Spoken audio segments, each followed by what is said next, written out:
يؤتي الحكمة من يشاء. السلام عليكم ورحمة الله وبركاته. بسم الله الرحمن الرحيم. نحمده ونصلي على رسوله الكريم. أما بعد.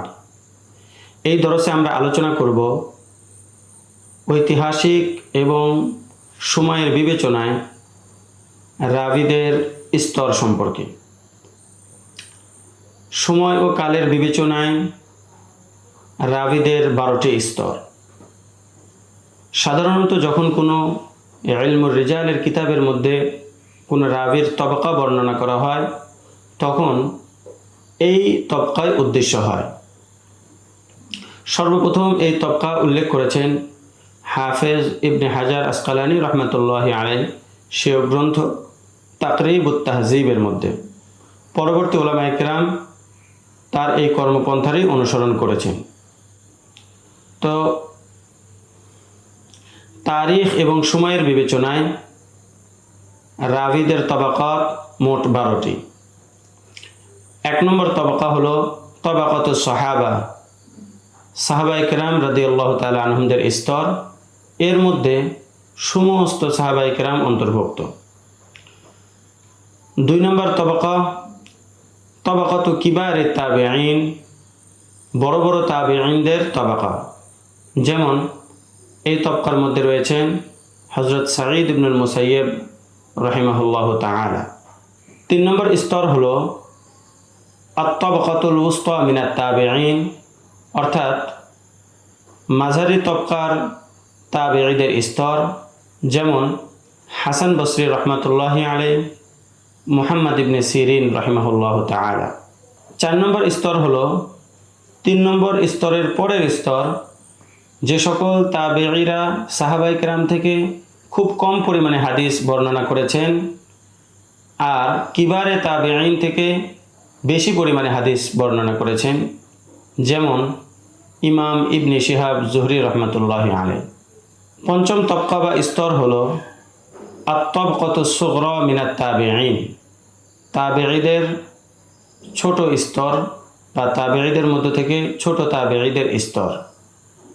তারা 2-1 জন সাহাবীকে দেখেছেন মাত্র, কিন্তু তাদের থেকে কোনো হাদিস বর্ণনা করেন নাই। যেমন সুলাইমান বিন আমাশ রাহিমাহুল্লাহু তাআলা।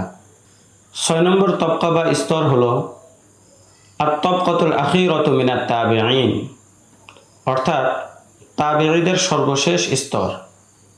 এই সকল রাবিরা মূলত তাবেঈনদের সমসাময়িক। তারা কোনো সাহাবীকে দেখেন নাই, কিন্তু তাবেঈদের সমসাময়িক হওয়ার কারণে তাদেরকেও তাবেঈর মধ্যে গণ্য করা হয়। যেমন ইবনে জুরাইজ রহমাতুল্লাহি আলাইহি। 7 নম্বর স্তর হলো কিবারু আতবা'আত তাবেঈন, বড় বড় তাবেঈদের স্তর। যেমন ইমাম মালিক রহমতুল্লাহি আলাইহি, ইমাম সুফিয়ান সাওরি রহমতুল্লাহি আলাইহি।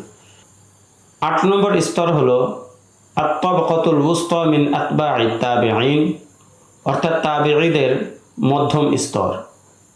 যেমন সুফিয়ান ইবনে উয়াইনা রহমতুল্লাহি আলাইহি। 9 নম্বর স্তর হলো আত-তাবাকাতুস সুগরা মিন আতবা'আত তাবেঈন, বা তবে তাবেঈনদের সর্বনিম্ন স্তর। যেমন ইমাম শাফিঈ রহমতুল্লাহি আলাইহি। 10 নম্বর স্তর হলো কিবারুল আখিজিন আন আতবা'আত তাবেঈন, অর্থাৎ তাবেঈনদের থেকে যারা অধিক পরিমাণে হাদিস শিখেছেন, অর্জন করেছেন। যেমন ইমাম আহমদ ইবনে হাম্বল রহমতুল্লাহি আলাইহি। 11 নম্বর স্তর আত-তাবাকাতুল উসতা মিনহুম, যেমন ইমাম বুখারী রহমতুল্লাহি আলাইহি। 12 নম্বর স্তর আত-তাবাকাতুস সুগরা মিনহুম, যেমন ইমাম তিরমিজি রহমতুল্লাহি আলাইহি। এই 12টি তবকার মধ্য থেকে প্রথম 2 তবকার রাবি প্রথম হিজরি শতাব্দীর মানুষ। 3য় থেকে 8ম তবকা পর্যন্ত রাবিদের সময়কাল 2য় হিজরি শতাব্দী। আর 9ম থেকে 12তম স্তরের রাবিদের সময়কাল 3য় হিজরি শতাব্দী। এই 12টি তবকা করার কারণে কি লাভ হয়েছে? রাবিদের এই 12টি তবকা নির্ধারণ করার কারণে ইলমুর রিজালের লেখকদের জন্য অনেক সহজ হয়ে গেছে। সাধারণত ইলমুর রিজালের কিতাবসমূহের মধ্যে কোনো একজন রাবির আলোচনাকালে তার সকল ওস্তাদ এবং ছাত্রদের দীর্ঘ সূচি উল্লেখ করা হয়। ওস্তাদদের নাম উল্লেখ করার সময় এভাবে উল্লেখ করা হয়, রওয়া আন ফুলানি। আর ছাত্রদের নাম উল্লেখ করার সময় এভাবে উল্লেখ করা হয়, রওয়া আনহু ফুলানুন ওয়া ফুলানুন। কিন্তু যখন সংক্ষিপ্তভাবে ইলমুর রিজালের কিতাবগুলো লেখা হচ্ছিল, তখন ঐতিহাসিকভাবে এবং সময়কাল বিবেচনা হিসেবে রাবিদের এই 12টি তবকা হিসেবে শুধু তবকার নাম লেখা হতো। শুধু তবকার নাম লেখা হয়, ওস্তাদ এবং ছাত্রদের দীর্ঘ সূচিপত্র এবং নাম লেখার আর প্রয়োজন হয় না।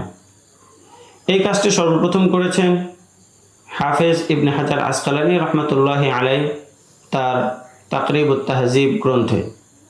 যেমন তিনি বলেন, সিকাতুম মিনাস সালাসাতি, এর অর্থ হলো এই রাবি নির্ভরযোগ্য এবং মুতাওয়াসসিতিন তাবিঈনদের অন্তর্ভুক্ত। এতক্ষণ পর্যন্ত আমরা আলোচনা করলাম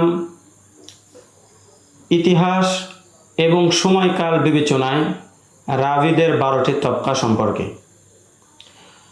পরের দরসে আমরা আলোচনা করব কোনো হাদিসকে সহিহ এবং জয়ীফ সাব্যস্ত করার কিছু মূলনীতি সম্পর্কে ইনশাআল্লাহ তাআলা।